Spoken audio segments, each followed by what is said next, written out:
గోలక్ష్మి గోలక్ష్మి భలే వింటున్నావే చాటా చెవులు వేసుకుని.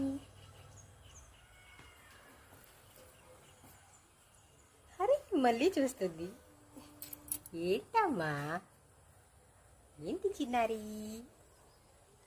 నీళ్ళు తాగావా? అబ్బో, చల్లని గాలి ఆస్వాదిస్తుంది బుడ్డమ్మా. ఓ బుడ్డమ్మా.